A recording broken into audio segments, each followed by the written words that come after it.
चरणों की प्रणाम, मैया भवानी के चरणों की प्रणाम, स्वर्गीय साहब हरिंद्रानंद भैया के चरणों की प्रणाम, स्वर्गीय शक्ति स्वरूपा लीलम दीदी की चरणों की प्रणाम, कथा सुनने वाला सारे गुरु भाई बहन की चरणों की प्रणाम। मेरा प्रणाम स्वीकार हो, हे महादेव जी मेरा प्रणाम स्वीकार हो।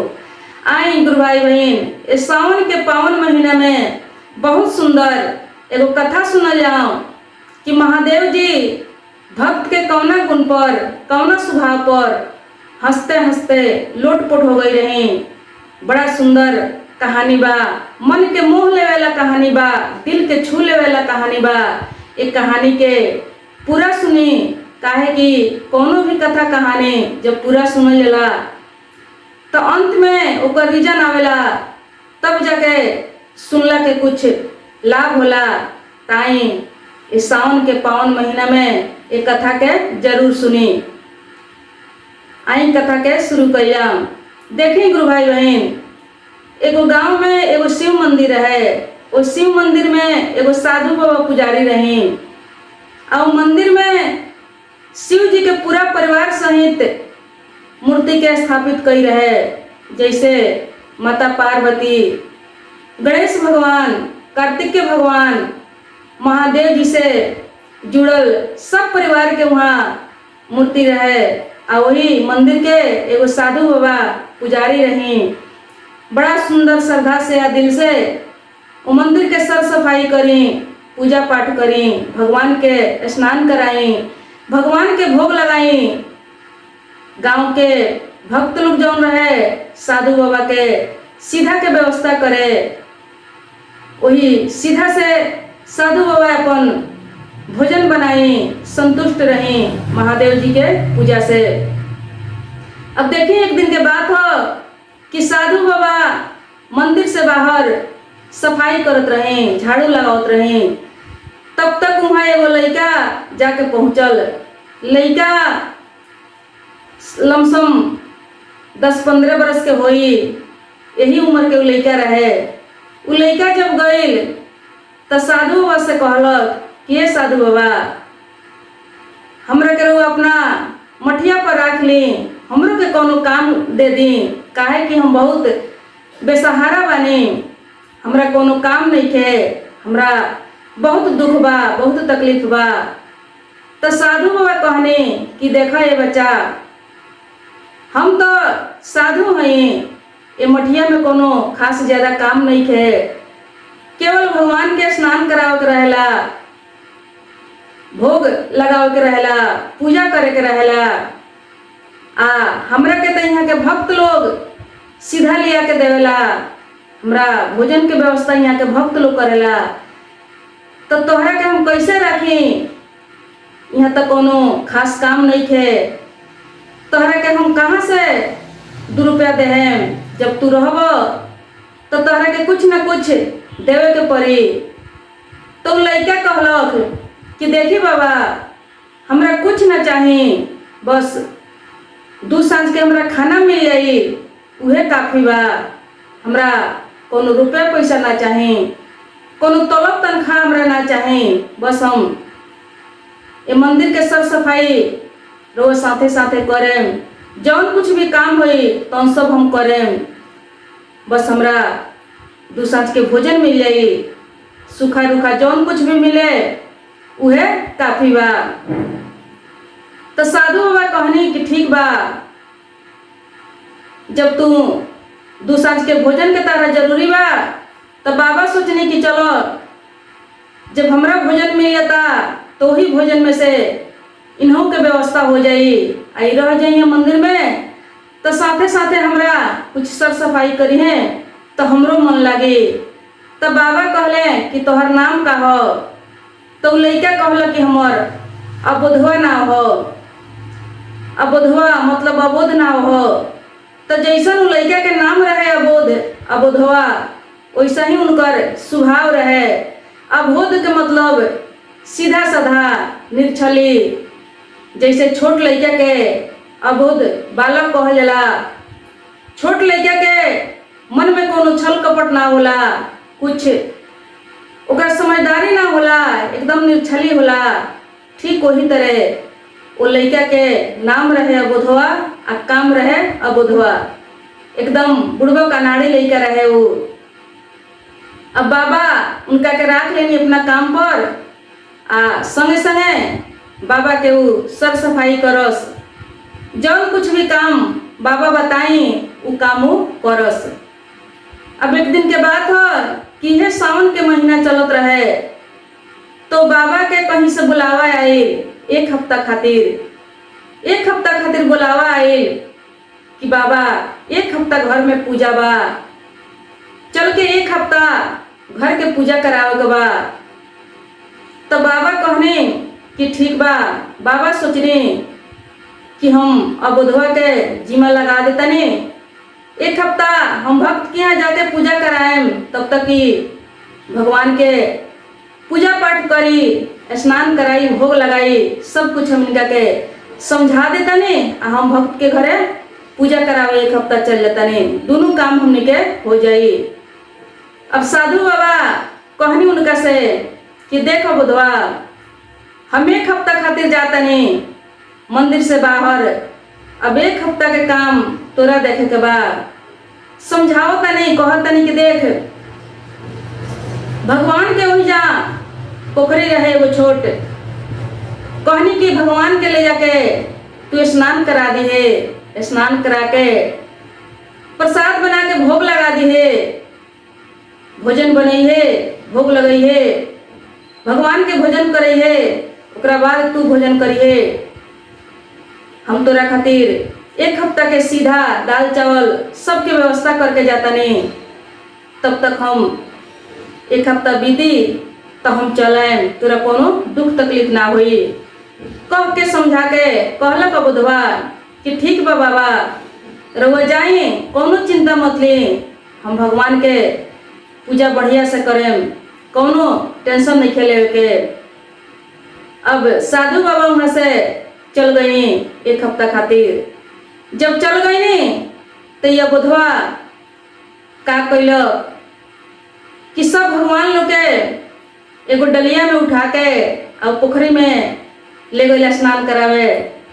स्नान करावे जब ले गई तो सब लोग के वो पोखरी में डाल दिलक। अब पोखरी में डाल के थोड़ा देर बैठ गई, बैठ के लागल इंतजार करे कि अब निकल के आई लो, अब निकल के आई लो। अब जब लेट होखे लागल तो लागल बुधवा कहे के भगवान जल्दी निकलवा लगिन कि ना, बहुत देर होता, तहनी के कितना टाइम लगता नहाए में, तहनी के मैल छोड़ा छोड़ा नहाता लगिन कि साबुन लगा के नहाता लगिन, तहनी जल्दी निकल लगिन मंदिर जाए के लेट होता। अब लागल अब बुधवा भगवान लोग से कहे, अब भगवान लोग भला कैसे निकलो, साधु बाबा तो अपना हाथ से ले जाके सब लोग के स्नान कराए, स्नान करा के फिर लेके आए। अभी देखले ना रहलन, ये तो केवल सर सफाई के काम करस, भगवान के काम साधु बाबा करें, इनका कुछ जानकारी ना रहे, इनका लागल कि पोखरी में ले जाके डाल दिया। तो भगवान लोग स्नान करके चलई, काहे कि इत एकदम बुढ़वा कनाड़ी रहे। अब लगले भगवान से कहे के भगवान अरे निकला ना जल्दी, बहुत लेट हो रहा बा, खानो बनावे के बा, भूखो लाग रहा बा, जल्दी निकला लगिन। तहनी के नहाए में कितना देर लागत है, अब निकलवा लो कि हम कुछ कोनो उपाय करी, डंडा उंडा लेके आई। अब वो बुधवा एगो डंडा लेके चलाई, आके वो घाट पर बैठ गई। घाट पर बैठ के अब लागल भगवान लोग के वो डंडा देखावे कि तहनी के सब मैल छोड़ावल निकाल दे हम, तहनी के सारा साबुन के लगावल छोड़ा दे हम। बहुत देर लागई, इतना देर में कितना आदमी नहैले रही, बहुत टाइम लगौल लगिन। अब भगवान समझ गई कि एकदम ही अब बुधवा बुड़बक बा, नाड़ी बा, एकरा कुछ ज्ञान नहीं थे। अब भगवान के सब जितना मूर्ति रहे लो, सब मूर्ति लोग के अपने आप से आके और डलिया में बैठे के पड़ गई। अब जब अबोधवा डलिया लेके आई तो सब भगवान लोग के मूर्ति जहाँ रहे तहाँ लगा दिलक। लगा के ओकरा बाद वो गई खाना बनावे। खाना बना के 2 गो थरिया में वो खाना लेके आई। 2 थरिया में खाना लेके आई तो एगो थरिया में भगवान के भोग लगा दिलक आ एगो अपना खातिर रखले रहे। अब थरिया में भोग लगा के धैले बा, बहुत देर तक देखता इंतजार करता कि केहू खाए वाला नहीं आवत। तब फिर वो कहे लगल के भगवान, अरे जल्दी आके खाना, जल्दी आके खा ले तो हमरो भूख लगल बा, हमहू खा लेती, काहे इतना लेट लगौले बड़ो, जल्दी आओ, जल्दी आके तू खा। अब ऐसा ही चिल्लाए लेकिन कोई खाए वाला वहां ना आवे। फिर कहता कि फिर हम डंडा लेके आई का, हम भूख से तड़पतानी, एक तो तहनी के नहाए में कितना टाइम लगोलो आ फिर खाए में उतने टाइम, हमरा बहुत जोर से भूख लगल बा, आके खाना खइबो आके फिर हम डंडा लेके आई। अब भगवान बेबस होके कि भक्त जौन बा एकदम अनाड़ी बा, बुर्बक बा, आके अब बैठ के खाना खैनी। खाना खा के फिर अपना मूर्ति में जाके अंतर ध्यान हो गई। तब ये बोधवा जाके अपन खाना खैलो। खाना खैलक ओकरा बाद फिर बिहान भइले वैसे ही स्नान करावे ले गई। अब वही तरह वो लोग के डांट के डपट के स्नान करा के लिए आवे। अब यहाँ महादेव जी गई बनी तो अपना परिवार में वो बोधवा के चर्चा करतनी, खूब हंसतनी, अपना परिवार में माता पार्वती से कहतनी, सुनावतनी कि का कहीं साधु बचल गईले पूजा करावे। अब ऐसा भक्त के पाला पड़ल बनी कि वो डंडा लेके खड़ा हो जाता हमरा के नहवावे खातिर, खाना खियावे खातिर।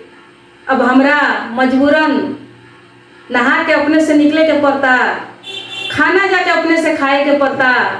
ऐसा तो आज तक ले कहीं ना भइल, लेकिन ऐसा एगो अबोध भक्त मिल गई बा कि कुछ कहल नहीं के बनत। खूब ओकर चर्चा करी, खूब हंसी कि खाना लिया के रख देता और डंडा लेके बैठ जाता, ओकरा डर के मारे जाके खाना खाए के पड़ता। अब इतना बात माता पार्वती जब सुननी तो कहनी कि ऐसा भक्त के देखे के हमरो इच्छा करता, आज रउआ साथे खाना खाए हमहू चले। कहनी महादेव जी की ठीक बा, तू चलिए, चल के देखो हमर भक्त कैसन बा, ओकर नाम ममोद बा आ कामो ओकर ओइसने बा। अब माता पार्वती आ महादेव जी बिहान भइले, दोनों आदमी आवता। अभी अब बोधवा फिर से 2 थारी में खाना निकाल के परोसले बा, एगो भगवान खातिर एगो अपना खातिर। तब तक वहाँ 2 आदमी जाके पहुँच जाता। जब 2 आदमी पहुँच जाता, यह बोधवा देखलक कि 2 आदमी यहाँ आ गए तो कहता कि हाँ वाह रे भगवान, अपना हूँ अल एगो गोरकी मौगी के ले आ गई बड़ा ना, ठीक बा। तहनी के लागत है कि दोनों जने मिल के हमार खानवा खा जाइब, हमरो खातिर तनका छोड़ दी लगिन, तू बहुत होशियार हो गई बड़ो, अपने तो आवते बड़ो एगो गोरकी मौगी के ले चला उतर। अब इतना बात जब बोधवा कहता तो भगवान के माता पार्वती के हंसत हंसत दोनों आदमी एकदम लोटपोट हो गई।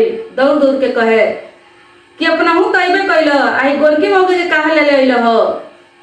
माता पार्वती पूरा एकदम मस्त बानी, भक्त के ऐसा आवाज सुन के हंसत हंसत दोनों आदमी एकदम लोटपोट हो गई बा। दौड़ दौड़ के कहता कि दोनों आदमी मिल के सब जन खा जाइ लगिन, इगे तो हमार खाना रलो आ यही में एगो गोरकी मौगी के लिए आइल बड़े।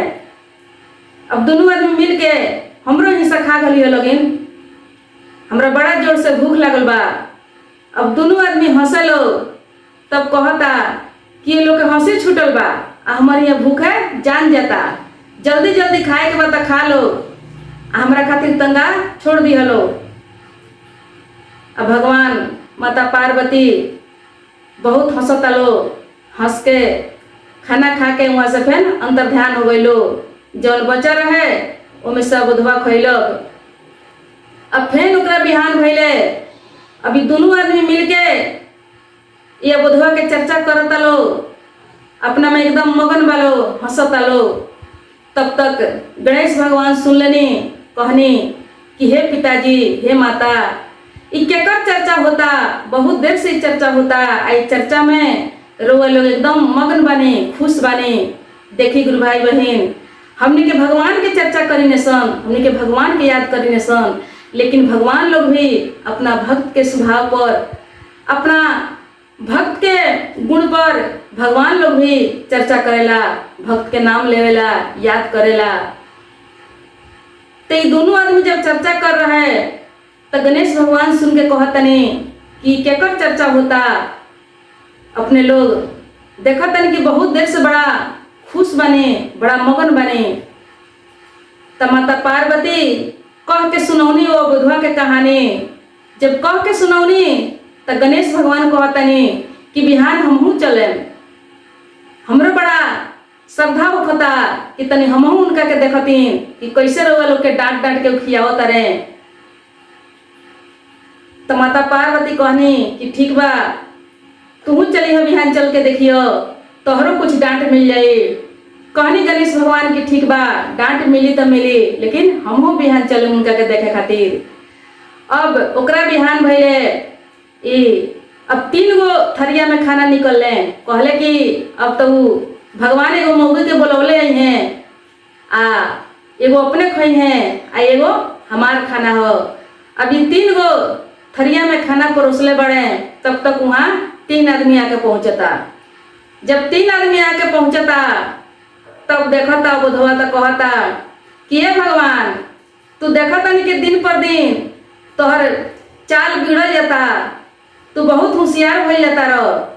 पहले अकेले अइलो, ओकरा बाद एगो गोरकी मौगी के लेके अइलो, आ ओकरा बाद है एगो सूढ़ वाला के ले आइल बड़ो। तू ढेर चालाक हो गइल बड़ो, हमरा पास सीधा नहीं खे ज्यादा। साधु बाबा छोड़ के चल गइल बड़े, आ एक हो के बढ़ौले आवता रे रोज रोज, बड़ा चालाक भइल बड़े। अब हमरो हिस्सा जन खा जाइए लगिन। सूढ़ वाला देखा तनी कि एकर बड़का पेट बा, ई बहुत ज्यादा खाई, लागता कि आज हमरा कुछ ना मिली हो दादा। ई भगवान बड़ा चालाक बड़े। अब तीनों आदमी हंसता, हंसत हंसत तीनों आदमी लोटपोट हो गए। अब जितने हंसे लोग उतने यह बुधवा कहे कि ये लोग हंसी छूटल बा, ये लोग हंसी लौकता, हमारे यहाँ भूखे जान जाता। टेंशन में पड़ल बने कि साधु बाबा ना है तो बिहान से इहो ना मिली, आई ये कहो बढ़ौले चलता रह। अभी तीनों आदमी भोजन करे लागल लो। अब भोजन करे लो तब बुधवा के चिंता हो गए कि है सूढ़ वाला सब जन खा जाए। अब दौड़ दौड़ के कहता बुधवा कि है सूढ़ वाला से बड़ा डर लगता, ये पूरा खाना हमर मत खा जाए, काहे कि एकर बड़का पेट लौकता। अब तीनों आदमी हंसते हंसते खाना खैलक। खाना खा के कुछ छोड़ देलक लोग, तो वही के बुधवा खैलक। अब जाके अभी लोग फिर चर्चा कर रहल बा। तीनों आदमी मिलके एकदम मस्त बा, मगन बा। वो बुधवा के रहन से स्वभाव देख के तब तक वहाँ कार्तिकेय भगवान आईनी। अब कार्तिकेय भगवान आईनी तब पूछनी कि केकर चर्चा हो रहल बा। ये तीनों आदमी रहुआ लोग काहे इतना खुश बने, काहे इतना प्रसन्न बने। तीनों आदमी ऊपर अपना भक्त के बुधवा के कहानी सुनौलक लोग। अभी कहानी सुन के कार्तिकेय भगवान कहनी कि ऐसा भक्त के हमहू देखे चले। तो गणेश भगवान कहनी कि ठीक बा, चली कुछ डांट रहो खा ली, कुछ झाड़ झपट रहो सुन ली। कहनी कार्तिकेय भगवान कि हमरा मंजूर बा। अब बिहान अब बुधवा का कहले कि 3 गो थरी 4 गो थरिया में खाना सरियोलो कि 3 आदमी भगवान आइलो, आ एगो हमार हिस्सा हो। तब तक वहाँ 4 आदमी जाके पहुँच जाता। अब 4 आदमी जब पहुँचता तो सफा अब बुधवा भगवान पर नाराज होता, टूट पड़ता कि जा हो भगवान, सफा बिचारे नहीं थे तारा, देखो तारे के साधु बाबा भैया नहीं खन, घर में सीधा बा कि नहीं थे। हमरा खातिर 2-4 दिन के सीधे धोके गईले, आई रोज रोज एगो बढ़ौले चलता रहे। गांव भर ना सहेज के लिए आओ, पूरे गांव के लोग के लिए आओ, कुछ समझे में नहीं थे आवत। खा लबिन बना के धैले बने। पहले अकेले अइले, तो एगो गोरकी मौगी ले अइले, तो एगो सूढ़ वाला के ले अइले, आ फिर ना जे के बढ़ा देले। सब खा जा लगिन, हमरा भूख प्यास कहाँ लगल बा। अब चारों आदमी हंसता मस्त बा, जितने हंसे लोग उतने कुछ न कुछ ये बुधवा कहे। ये लोग एकदम बहुत मजा आवे सुन के, मस्त रहे लोग। अब बुधवा के बाद से बहुत हंसे लोग। अब वही हंसते हंसते सबके भोजन कैल, भोजन करके अंतर ध्यान हो गई लोग। तब तक साधु बाबा आ गई। साधु बाबा जब आ गई, साधु बाबा के पूजा समाप्त भई, साधु बाबा आई तो साधु बाबा पूछनी कि क्या हाल चल बा बुधवा, सीधा उधर बा कि नहीं खे, भगवान के कैसे भोग लगावत रहो, का करत रहो। तो कहता बुधवा कि का बताई, रहुआ तो कहनी कि भगवान के थोड़ा सा भोग लगा दी हो। अब भगवान पहलका दिन अकेले अइले, दूसरका दिन एगो मौगी ले अइले, तीसरका दिन एगो सूढ़ वाला के लेके चल अइले, चौथका दिन एगो कौरी लेके चल अइले। अब सीधा कहाँ बचल बा, सब सीधा उड़ा गइल बा। अब साधु बाबा सुन के चकित हो गइले कि का कहता। साधु बाबा कहनी कि तू का कहता रे, भगवान 3 आदमी 4 आदमी के कैसे आवे लो, आ तो रही बिहान हम लोग के देखावत तनी। अब फिर साधु बाबा सीधा ले आई रही, खाना बनल। अब बुधवा 4 गो थरिया में ले जाके परोस के रख दिल। अब लागल भगवान के बुलावे, लेकिन वो दिन भगवान ना आई।